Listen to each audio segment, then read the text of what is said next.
침침한 눈이 밝아지고 뱃살이 쏙 빠지려면 단호박을 이렇게 드셔야 합니다. 호박이 넝쿨채에 굴러 떨어졌다라는 표현 아시나요? 큰 힘을 들이지 않으면서 우연히 좋은 일이 생기거나 큰 성과를 거둘 때 이런 속담 쓰이죠? 옛부터 단호박은 그 자체로 맛있고 영양가가 풍부한 식품으로 많은 사랑을 받아온 채소인데요. 맛있는 단호박이 우리 건강에 다양한 효능을 제공하는 사실 알고 있나요? 그리고 단호박에 관한 건강한 삶을 사는데 도움이 되는 정보들 같이 알아보실게요. 단호박은 맛도 좋고 건강에 많은 효능을 가지고 있는 정말 훌륭한 식품인데요. 이런 단호박의 놀라운 효능들 5가지 바로 알려드릴게요. 단호박의 첫 번째 효능은 바로 심혈관 건강 개선입니다. 단호박에는 불포화 지방산과 식이섬유가 풍부하게 들어있는데 이런 성분들이 혈중 콜레스테롤 수치를 조절하고 혈액순환을 원활하게 도와줍니다. 또한 이 불포화 지방산은 체내에 축적된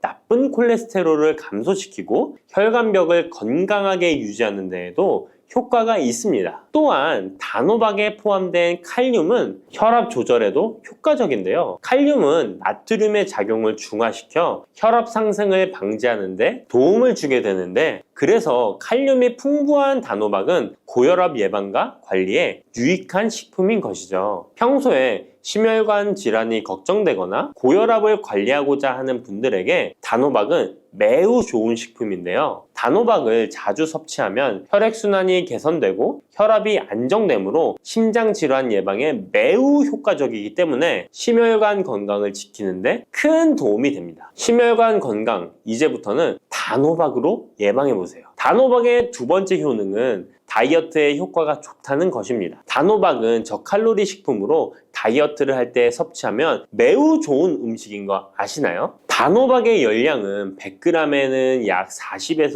50kcal 정도밖에 안 되는데요. 보통 다이어트 하실 때 고구마 많이들 드시죠? 고구마의 열량은 100g당 약 85에서 110kcal인데요. 단호박의 칼로리는 고구마의 반도 안 되는 것이죠. 그래서 단호박은 다이어트 할 때 칼로리 걱정 없이 먹을 수 있습니다. 거기다 단호박은 식이섬유도 풍부해서 포만감을 오래 유지시켜줍니다. 이런 특징 덕분에 간식 대신 단호박을 드시면 과식을 방지할 수 있고 체중 조절에 효과적입니다. 또한 단호박의 식이섬유는 소화가 잘 되지 않아서 장에 천천히 흡수되기 때문에 혈당 조절에도 유익한데요. 급격한 혈당 상승을 막아주어 다이어트 중에도 혈당이 급격히 떨어지지 않게 도와주죠. 또한 다이어트 중에 발생할 수 있는 변비를 예방할 수 있기 때문에 체중 감량을 도울 뿐만 아니라 장 건강도 함께 챙길 수 있습니다. 다이어트 중이라면 단호박을 간식이나 식사 대용으로 활용해보세요. 맛도 좋고 영양도 풍부한 최고의 다이어트 식품입니다. 단호박의 세 번째 효능은 바로 눈 건강에 도움이 된다는 점입니다. 단호박에는 당근과 마찬가지로 비타민 A와 베타카로틴이 풍부하게 들어있는데요. 이 두 성분은 우리 눈의 건강을 지키는데 아주 중요한 역할을 합니다. 비타민 A는 눈의 망막을 건강하게 유지하는데 도움을 주고 시력 저하를 예방하는 데 효과적이에요. 특히 야맹증 예방에도 도움을 줄 수가 있죠. 그리고 베타카로틴은 강력한 항산화 작용을 해주기 때문에 눈의 피로를 덜어주고 눈의 노화를 늦추는 데도 도움을 줍니다. 혹시 하루 종일 스마트폰이나 모니터를 자주 보고 있지는 않으신가요? 화면을 계속 들여다보는 현대인들에게는 이 단호박에 들어있는 비타민 A는 특히 중요한 영양소라고 할 수 있죠. 눈이 피로하거나 건조감을 느끼신 분들에게 단호박은 자연적인 해결책이 될 수 있습니다. 단호박을 섭취하면 눈 건강을 지키고 나이가 들면서 생길 수 있는 시력 저하나 노화 방지에도 도움을 줄 수 있습니다. 단호박은 정말 건강에 많은 이점이 있는 식품이죠. 단호박의 놀라운 효능 네 번째는 면역력 강화입니다. 단호박에는 비타민 C와 아연이 풍부하게 들어있죠. 비타민 C는 면역 세포를 활성화시켜 감염 예방에 큰 도움을 주고 아연은 백혈구의 생성을 돕고 체내에서 염증 반응을 조절하여 면역 체계가 정상적으로 작동할 수 있게 도와줍니다. 이뿐만 아니라 단호박에 들어있는 항산화 물질들은 우리 몸의 세포를 보호하고 염증을 줄여 면역 기능을 더욱 향상시키는 데 도움을 주는데요. 특히 겨울철이나 환절기에 감기나 독감 예방을 위해 면역력 강화를 원하신다면 단호박을 꾸준히 섭취하시는 것이 좋은 식습관이 될 수 있습니다. 또 자주 피로감을 느끼거나 감기 등에 쉽게 걸리는 분들에게 단호박은 아주 좋은 식품이라는 것 알고 계시면 도움이 될 거예요. 단호박의 효능 5번째는 부종과 붓기를 개선하는데 도움을 주는 것입니다. 붓기에 호박이 좋다는 거 모르시는 분 없으시죠? 우리가 수술이나 시술을 받고 얼굴이 부을 때 약국에서 단호박즙 같은 거를 파는 것도 많이 보셨죠? 이는 단호박에는 칼륨이 풍부한데 칼륨은 체내에 있는 나트륨과 균형을 맞춰주고 몸 안에 불필요한 수분을 배출하는 역할을 합니다. 그래서 부종을 완화하고 몸의 붓기를 개선하는데 효과적이죠. 특히 평소에 손이나 발, 얼굴 등이 자주 붓는 분들에게 단호박을 섭취하면 체내 나트륨 농도를 조절해줘서 불필요한 수분이 빠져나가면서 붓기가 자연스럽게 완화될 수 있습니다. 이렇게 효능이 많은 단호박을 어떻게 섭취하느냐에 따라 그 효과가 달라질 수 있다는 사실 알고 계시나요? 섭취 방법에 따라 효능의 50%만 섭취하게 될 수도 있고 또 100%로 바뀔 수도 있는데요. 단호박 효능 100%로 섭취하는 방법 바로 소개해 드릴게요.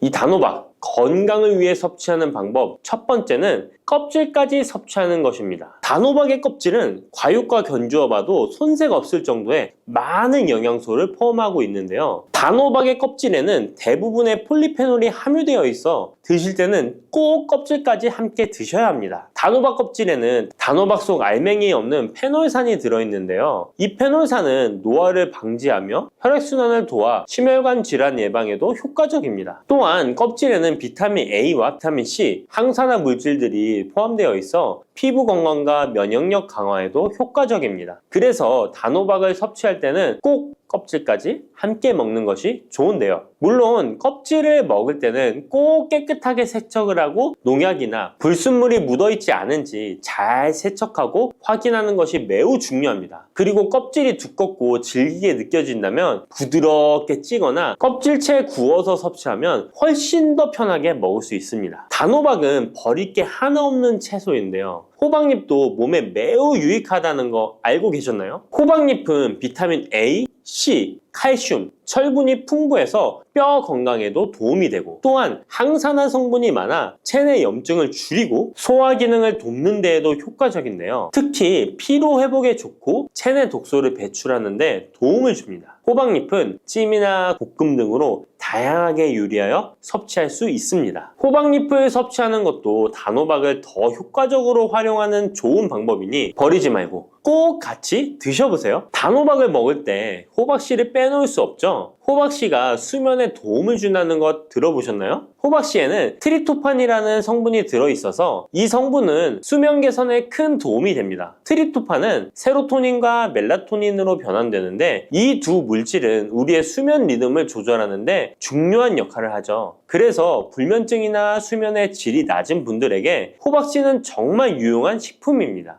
또한 단백질과 건강한 지방이 풍부하여 혈당 조절에도 도움을 줄 수 있는데요. 혈당이 급격히 오르거나 내리는 것을 막아주고 당뇨병 예방에 효과적입니다. 그래서 호박씨는 다이어트에 매우 좋고 식사 후 간식으로 섭취하면 포만감을 오래 유지시킬 수 있습니다. 여담으로 우리 다른 사람의 단점을 뒤에서 이야기하는 것을 보고 뒷담화한다고 하고 호박씨 깐다고도 하잖아요. 과연 어떤 것 때문에 이런 이야기가 나왔을까요? 저도 궁금합니다. 아시는 분은 알려주세요. 이렇게 단호박은 아주 건강에 좋은 식품이지만 섭취 시 주의할 점이 있는데요. 건강을 지키기 위한 몇 가지 단호박 섭취 유의사항을 알아볼게요. 첫 번째는 껍질 섭취 시 소화 문제입니다. 단호박의 껍질은 건강에 많은 효능이 있지만 소화가 어려운 경우도 있을 수 있는데요. 특히 소화 기능이 약한 분들이나 위장에 민감한 분들은 껍질이 소화되지 않거나 불편함을 느낄 수 있습니다. 이런 분들은 단호박 껍질을 제거하고 속만 섭취하는 것이 좋습니다. 아니면 껍질을 먹을 때는 반드시 부드럽게 조리하여 섭취해서 소화 불량이나 복부 팽만감을 최대한 피하게 해야 합니다. 두 번째 유의사항은 알레르기 반응입니다.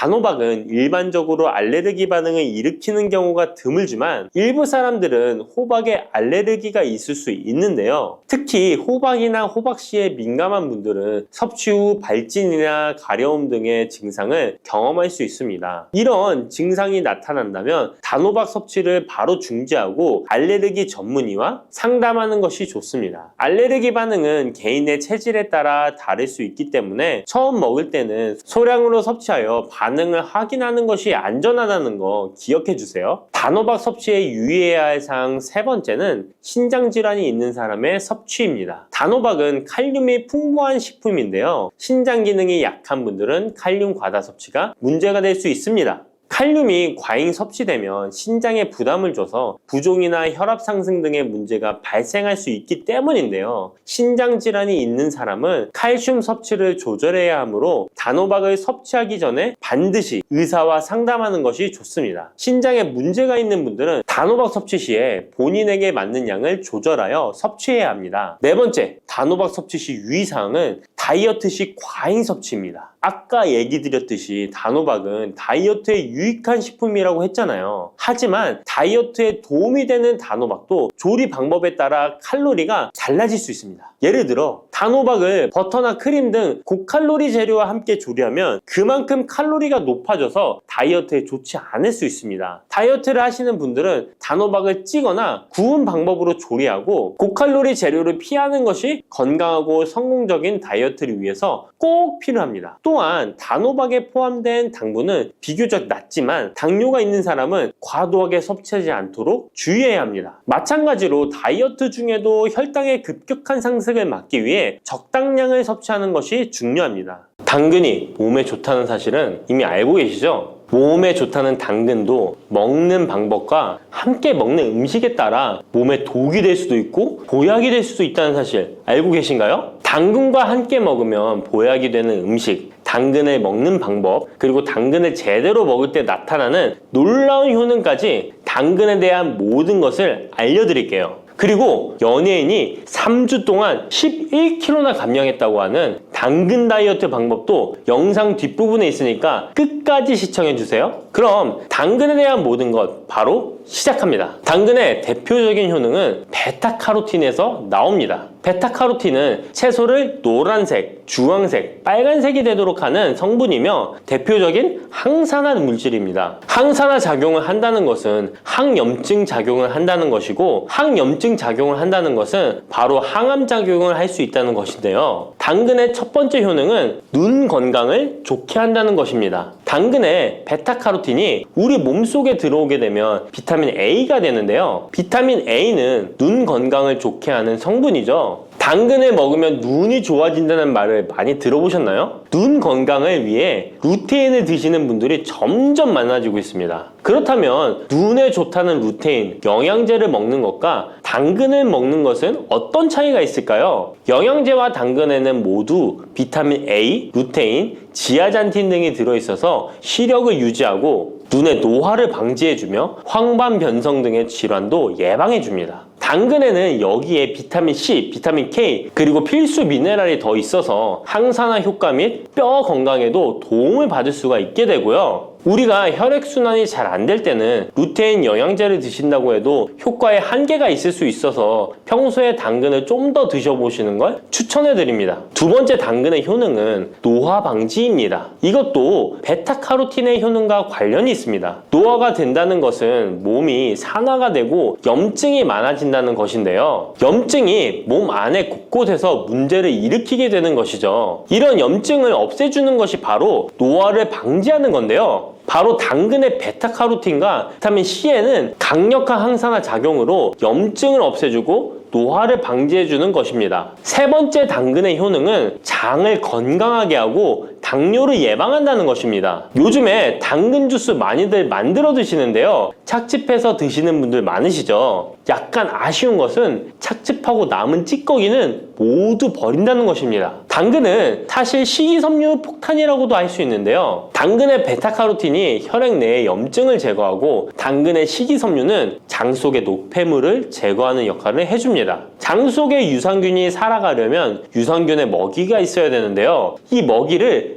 프리바이오틱스라고 합니다. 그리고 프리바이오틱스의 역할을 해주는 것이 바로 당근의 식이섬유입니다. 또한 식이섬유는 당을 흡착하여 배출해주는 효능이 있습니다. 이 효능은 당이 우리 몸에 흡수되는 속도를 늦춰주기 때문에 혈당이 급격하게 오르는 것을 막아주게 됩니다. 이런 과정은 당뇨를 예방하는데 아주 탁월한 효능을 발휘하는 것이죠. 네 번째, 당근의 효능은 암을 예방하는 것입니다. 암이 발생하는 여러 이유 중 하나는 염증이 계속해서 발생하기 때문인데요. 폐에 염증이 반복해서 발생하면 폐암이 될 가능성이 높고 위에 염증이 반복해서 발생하게 되면 위암이 될 가능성이 높은 것이죠. 또 한 가지 경우는 혈액순환이 잘 되지 않는 곳에 암이 발생할 가능성이 높아집니다. 혈액순환이 잘 되지 않게 되면 그곳에 영양분이 잘 전달되지 않고 문제가 생겨도 회복이 더디거나 악화가 될 가능성이 높아져서 결국 암으로 발전하게 된다는 것입니다. 이러한 문제들을 해결해 주는 것이 바로 항산화 성분이고 당근의 베타카로틴이 강력한 항산화 작용을 하여 암을 예방할 수 있는 것입니다. 간혹 흡연을 하는 분들이 베타카로틴을 섭취하면 폐암의 발병률이 높아진다고 하여 당근 섭취를 꺼리시는 분들이 있는데요. 걱정하지 않으셔도 됩니다. 암 발생은 당근과는 아무런 관련이 없습니다. 폐암이 발생했던 실험군은 당근을 섭취한 것이 아니고 베타카로틴 영양제를 섭취하는 것이었으며 당근을 섭취한 실험군은 오히려 암 발병률이 낮았다는 연구 결과가 있습니다. 다섯 번째 당근의 효능은 치매 예방입니다. 베타카로틴은 뇌혈관에도 작용을 하게 되는데요. 뇌혈관에 쌓이는 베타 아밀로이드를 제거하여 뇌신경을 활성화시켜주는 역할을 해줍니다. 이렇게 뇌신경이 활성화되면 기억력과 학습 능력이 향상되고 치매를 예방할 수 있게 되죠. 치매는 발병이 되면 치료하는 것은 거의 불가능해서 예방이 정말 중요한데요. 치매를 예방하는 데 가장 중요한 것이 혈관을 깨끗하게 하는 것입니다. 당근의 베타카로틴이 혈관을 깨끗하게 해주는 효능이 있으니 당근을 매일 하나씩 꾸준히 섭취하여 치매를 예방하시길 추천드립니다. 여섯 번째 당근의 효능은 바로 다이어트에 효과적이라는 것입니다. 여성 연예인이 당근 다이어트로 3주 동안 11kg을 감량한 사실도 있는데요. 이런 효과를 누릴 수 있는 이유가 당근에 함유된 식이섬유 때문입니다. 풍부한 식이섬유는 포만감을 주고 섭취한 당 성분과 지방 성분을 배출시켜주는 역할을 하기 때문에 다이어트에 탁월한 효능이 있는 것이죠. 그렇다면 연예인이 활용했던 당근 다이어트 레시피 지금부터 알려드릴게요.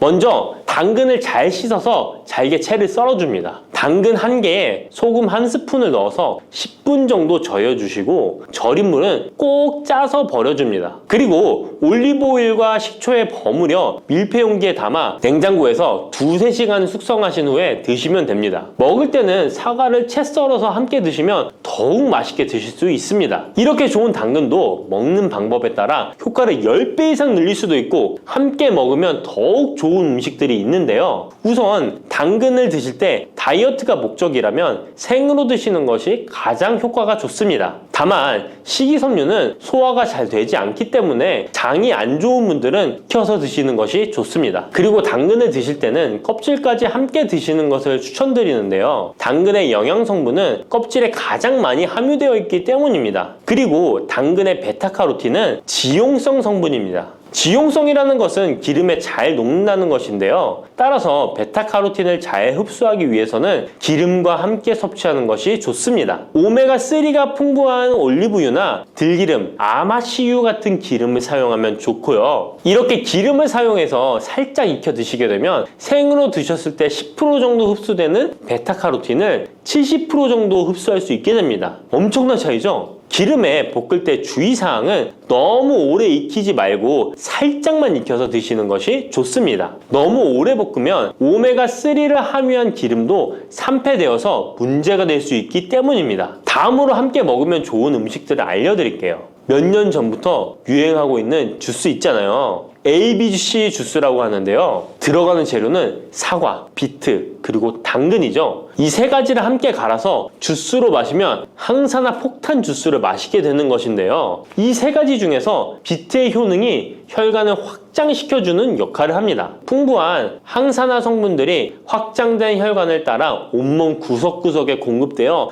혈관을 깨끗하게 하고 염증을 제거하여 각종 질병을 예방할 수 있게 되는 것이죠. 다만 비트에는 옥살산이 함유되어 있어서 신장의 결석을 유발할 수 있기 때문에 신장이 약하신 분들은 약간의 주의가 필요하고요. 그래서 요즘엔 이 비트를 빼고 사과, 양배추, 당근 이렇게 세 가지를 넣은 ACC 주스를 많이 드시는데요. 양배추는 우리 몸의 진액을 보충해줘서 점막을 촉촉하게 해주는 효능이 있어서 외부로부터 들어오는 바이러스와 이물질을 배출시켜주는 탁월한 효능이 있습니다. 그리고 항암 효과를 극대화시켜줄 수 있는 음식도 알려드릴게요. 바로 브로콜리와 단호박을 당근과 함께 드시면 됩니다. 세 가지를 생으로 드시는 것보다 찜기에 쪄서 드시면 흡수율을 훨씬 높일 수 있고요. 올리브 오일과 약간의 소금을 넣고 물과 함께 섞어서 드시면 맛도 좋고 건강에도 좋은 강력한 항암 주스로 드실 수 있습니다. 뿌리, 줄기, 이파리까지 버릴 것 없는 대파는 정말 다양한 조리법도 있는데요. 피를 맑게 하고 내장 지방을 없애주며 장 건강에도 좋은 풍부한 영양소들도 함유되어 있어 반드시 먹어야 하는 채소 중 하나입니다. 이런 대파도 함께 먹으면 보약이 되는 음식이 있고 또 독이 될 수 있는 음식도 있습니다. 그리고 먹는 방법에 따라 효능도 다르다고 하니 다양한 방법으로 드시는 것을 추천해 드리고요. 그럼 지금부터 대파의 효능과 함께 먹으면 보약이 되는 음식 3가지와 독이 되는 음식 2가지까지 알려드리겠습니다. 그리고 대파의 특급 레시피 4가지와 대파 보관법까지 대파의 모든 것 알려드릴게요. 우리나라에서는 통일신라 때부터 재배를 했다고 알려져 있습니다. 그만큼 오랫동안 재배하고 식탁에 올라온 채소인데요. 대파 특유의 향이 다른 식재료의 잡냄새를 제거하는데 탁월한 효과가 있어서 생선이나 고기류의 냄새를 제거하는 향신료로도 많이 사용되고 있죠. 뿐만 아니라 물에 넣고 끓이게 되면 감칠맛이 좋아져서 다양한 육수와 채소를 만드는 데에도 빠지지 않고 들어가는 재료이기도 합니다. 이런 대파의 첫 번째 효능이 바로 내장 지방을 싹 빼준다는 것입니다. 대파에는 특유의 향과 알싸한 매운맛을 나게 하는 성분이 있는데요. 이 성분이 바로 황화알릴이라는 성분입니다. 이 황화알릴은 대파에 열을 가해 굽게 되면 프로필메르캅탄이라는 성분과 아조엔이라는 성분으로 변하게 되는데요. 대파를 구울 때 매운맛을 내는 성분은 휘발이 되어 없어지고 단맛이 나는 성분이 생성되는데 그 성분이 바로 프로밀메르캅탄입니다. 이 프로밀메르캅탄의 단맛 강도가 설탕 단맛의 강도보다 무려 50배나 강해서 대파의 단맛이 좋아지는 건데요. 정말 놀랍지 않나요? 근데 단맛 하면 당뇨가 있는 분들은 혈당이 많이 오를까봐 걱정되시잖아요. 이 성분은 설탕과는 달리 혈당을 오르게 하지 않아서 당뇨가 있는 분들도 전혀 부담 없이 드실 수 있는 단맛입니다. 또 열을 가하면 아조엔이라는 성분이 만들어진다고 했잖아요. 바로 이 성분이 우리 몸을 회복시키는 효능이 있는데요. 어떻게 우리 몸을 회복시킬까요? 그것은 바로 혈관을 깨끗하게 해주기 때문입니다. 아조엔의 별명이 바로 혈관 청소부인데요. 혈관에 나쁜 콜레스테롤을 제거하고 혈액이 뭉치는 혈전 생성을 방지해줍니다. 혈관도 확장해줘서 혈액순환을 원활하게 해주는 역할도 해준답니다. 이런 효능으로 신진대사를 원활하게 해주고 동맥경화, 고지혈증, 고혈압 등의 심혈관 질환을 예방하는 데에도 도움을 줄 수 있습니다. 뿐만 아니라 내장지방을 분해해 몸 밖으로 배출시켜주는 효능이 있어서 건강뿐만 아니라 다이어트에까지 도움을 주는데요. 최근에는 다이어트 식품으로도 많이 활용되고 있습니다. 그리고 대파의 녹색 부분에는 베타카로틴이 풍부한데요. 이 성분이 바로 강력한 항산화 물질입니다. 이 베타카로틴은 우리 몸속의 활성산소를 제거하여 노화를 방지해주고 피부의 탄력을 유지하여 주름을 예방하는 효과도 탁월하여 피부 미용에도 좋은 영양소입니다. 그리고 면역세포의 기능을 강화해 주어 감기나 독감 등의 질병을 예방하고 알레르기 반응을 억제해 주는 효과도 있습니다. 또한 베타카로틴은 눈의 피로도 해소해 주는데요. 시력을 보호하고 야맹증과 안구건조증을 예방하는 데에도 도움을 줄 수 있습니다. 대파의 베타카로틴은 구울 때 2.5배나 증가한다고 하는데요. 이런 대파의 효능을 극대화해 먹을 수 있는 방법이 있습니다. 대파의 특급 레시피 소개해 드리겠습니다. 우선 대파를 깨끗하게 씻어 주시고요. 5cm 정도로 잘라 주십니다. 대파를 반으로 갈라 주셔도 되고 그냥 사용하셔도 됩니다. 기름을 두르지 않은 팬에다가 대파를 올려서 구워 주시는데 앞뒤로 골고루 약간 탄 것 같이 잘 구워 줍니다. 이제 장을 만들어 줄 건데요. 물을 2컵 넣어 주시고요. 간장을 반 컵 넣어 줍니다. 그리고 고춧가루와 참기름을 1스푼씩 넣어줍니다. 이렇게 넣고 한번 끓여주시고 다 끓고 나면 식초를 반 스푼 넣어주시면 됩니다. 이렇게 만들어진 양념장을 구운 파를 넣은 그릇에 붓고 하루 정도 숙성시켜 드시면 됩니다. 물론 바로 드셔도 되지만 숙성시켜 드시면 더욱 맛있는 대파 요리를 드실 수 있습니다. 그리고 대파에서 대파의 뿌리는 특히 채소와 육수를 만들 때 많이 사용하는데요. 대파의 뿌리에는 알리신이라는 성분이 풍부하게 함유되어 있습니다. 이 알리신은 우리 몸을 따뜻하게 해주고 열을 올려주는 역할을 하고 혈액순환을 원활하게 해줘서 신경을 안정화시켜주기도 하는데요. 이렇게 신경을 안정시켜주는 효능으로 불면증도 완화해주어 잘 때 머리맡에 두고 주무시는 분들도 계십니다. 그리고 알리신은 몸에 열을 내주는 효능으로 기침 감기와 가래를 완화시켜주는 데 도움을 주며 항균, 항암 효과도 있어서 각종 바이러스와 암세포를 억제해 주어 암을 예방하는 데에도 탁월한 효능을 발휘합니다. 알리신은 지방을 분해하고 배출해줘서 다이어트에도 도움을 준다고 알려져 있습니다. 그리고 대파의 뿌리 부분에는 폴리페놀 성분이 많이 함유되어 있어 심혈관 질환 예방에 탁월한 효능이 있습니다. 식이섬유도 풍부하여 장 운동을 활성화하고 배변 활동을 도와 변비를 예방하고 숙변을 제거하는 효능도 있고요. 이런 대파 뿌리를 채소나 육수 만드실 때 말고는 특별히 많이 안 쓰는데요. 대파 뿌리의 특급 레시피를 하나 알려드릴게요. 그것은 바로 대파 뿌리 생강차입니다. 대파 뿌리와 생강을 함께 끓여서 차로 드시게 되면 기관지나 폐와 같은 호흡기의 염증을 제거해주고 무릎과 같은 관절의 염증도 제거해주어 관절 통증을 완화시켜줄 수 있습니다. 생강에는 진저롤, 쇼가올, 페로 화합물 등 다량의 항염증 성분들이 함유되어 있어서 우리 몸의 염증을 제거하는 데 탁월한 효능을 가지고 있습니다. 생강은 약재로서 오랫동안 사용되어 왔는데요. 최근에도 계속해서 새로운 효능이 발견되고 있을 정도로 약성이 아주 좋은 식품입니다. 최근 한 연구 결과에 따르면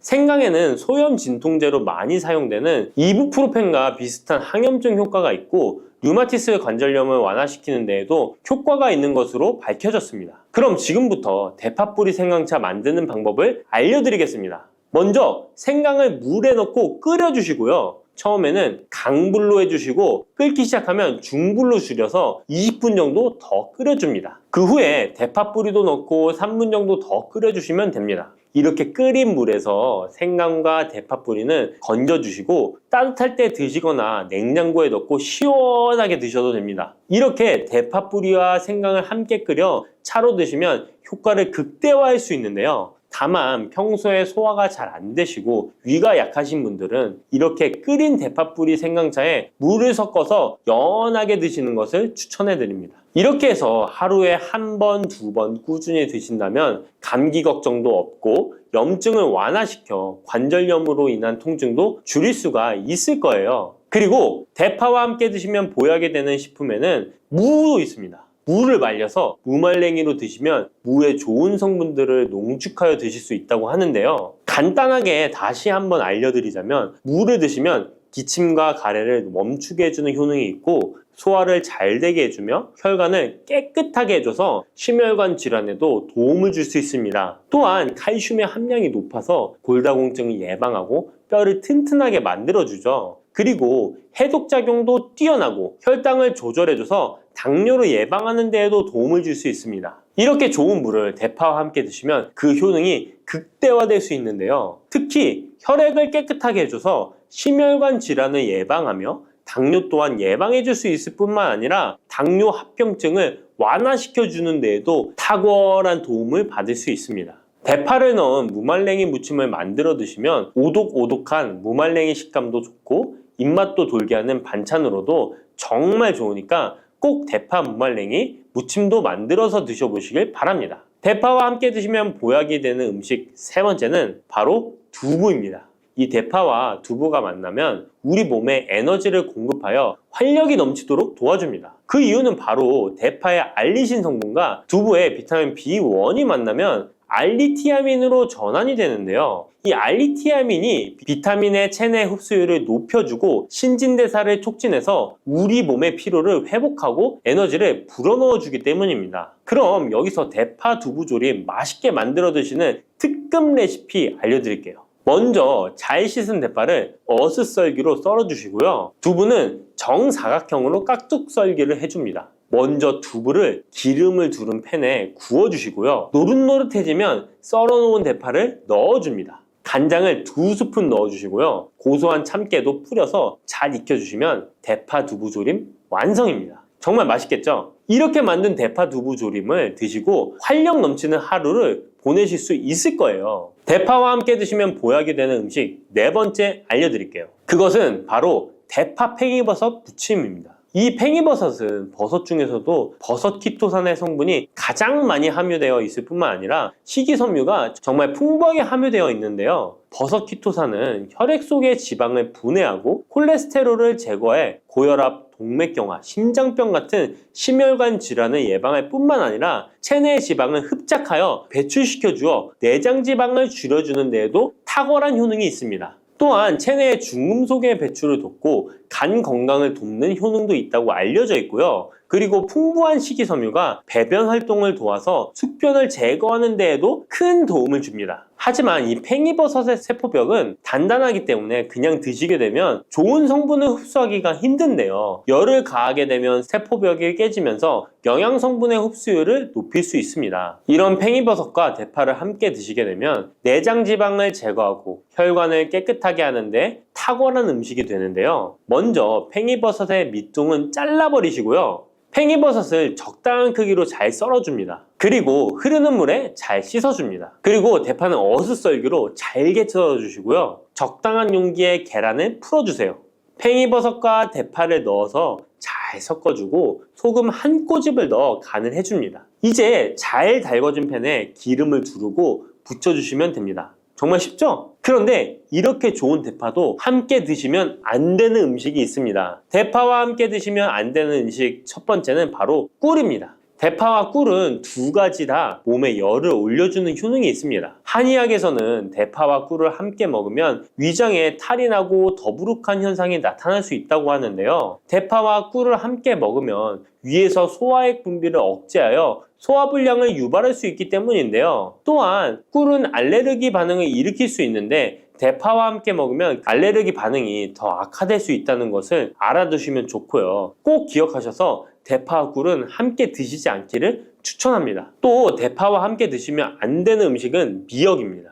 미역과 대파 둘 다 알긴산이라는 성분이 있는데 이 알긴산은 미끌거리는 식감이 있습니다. 함께 드시게 되면 식감이 안 좋은 이유도 있지만 식감보다도 더 중요한 이유가 있습니다. 왜냐하면 파에는 인과 유황 성분이 있기 때문인데요. 미역과 파를 함께 드시게 되면 파의 인과 유황 성분이 미역에 함유된 칼슘의 흡수를 방해하게 됩니다. 미역에는 칼슘 함량이 높아서 골다공증 예방에 좋은 효능이 있는데 이 효과를 떨어뜨리게 되는 것이고요. 미역국을 끓일 때 대파로 채수를 내어 시원한 미역국을 끓여 드시는 분들이 계신데 절대 미역국을 끓일 때 대파는 사용하지 않으셔야 합니다. 자, 다음으로는 대파 보관하는 법을 알려드릴게요. 대파를 한 단 사면 양이 많아 한 번에 드시지 못하는 경우가 많은데요. 대파를 보관하실 때는 씻지 않고 흙이 묻은 채 보관하는 것이 좋지만 사용하기 불편하기 때문에 씻어서 보관하는 방법 알려드릴게요.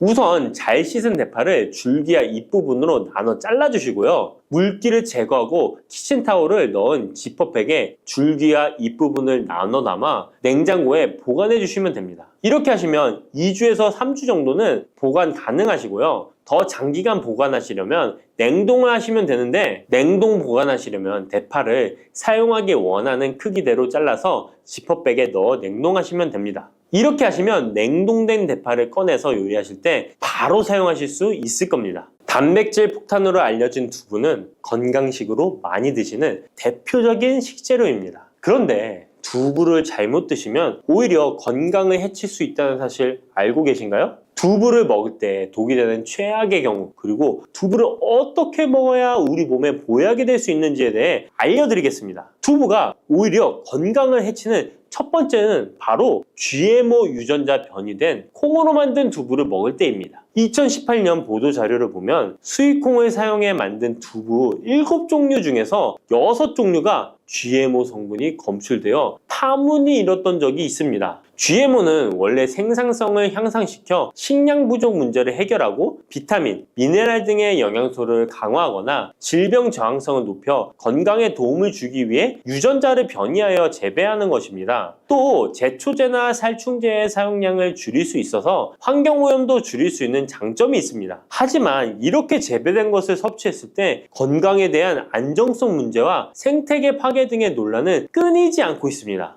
우리나라에서는 GMO 재배를 법으로 금지하고 있으며 많은 나라들이 GMO의 수입과 생산을 규제하고 있습니다. GMO 식품을 꾸준히 섭취할 경우 건강에 문제가 생길 수 있는데요. 2년 동안 실험지 200마리에게 GMO 옥수수를 먹인 실험 결과 20%의 쥐에서 종양이 발생했고 종양의 크기도 컸는데요. 종양의 크기가 탁구공만큼 크게 자란 쥐도 발견됐는데 쥐 전체 몸무게의 4분의 1에 해당되는 무게였다고 합니다. GMO 표기가 의무이기 때문에 GMO 표기가 없는 식품을 사 먹으면 되지만 문제는 식품을 몇 차례 가공 과정을 거쳐 GMO의 DNA나 단백질이 남아있지 않은 식품은 GMO 표기를 하지 않아도 된다는 규정이 있기 때문에 소비자로서는 불안할 수밖에 없는데요. 따라서 두부를 구매하실 때 원료가 수입산이 아닌 국내산 콩으로 만든 두부를 사 드시길 바랍니다. 우리나라는 GMO 재배 자체가 금지이기 때문에 국내에서 재배된 식품은 안심하고 드셔도 됩니다. 두부가 건강을 해치는 두 번째는 바로 유부를 드시는 것입니다. 유부는 두부를 기름에 튀겨서 만드는 건데요. 유부를 먹는 방법에는 대표적으로 유부초밥이 있지만 이외에도 다양한 요리의 재료로 사용됩니다.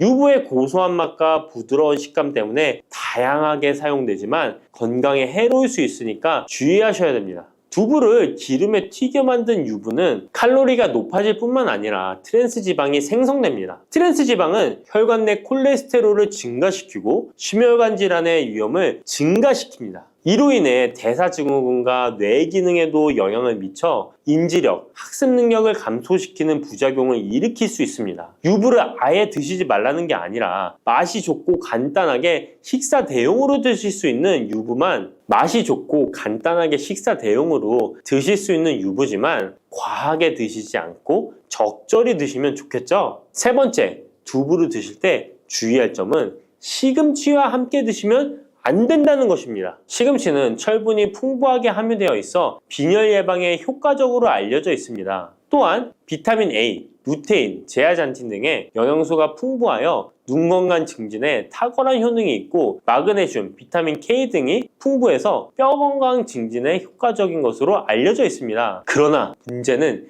시금치에 함유된 옥살산입니다. 이 옥살산이 두부의 칼슘과 결합하여 수산칼슘이라는 성분이 만들어지는데 이 성분이 결정을 이루어 신장이나 요로에 쌓여 결석이 됩니다. 신장결석, 요로결석이 되어 극심한 통증을 유발할 수 있다는 것입니다. 시금치를 드실 때는 두부와 같이 칼슘이 많은 음식을 피하시고 별도로 섭취하시는 게 좋겠습니다. 네 번째, 두부를 드실 때 오히려 해가 되는 경우는 갑상선이 약하신 분들입니다.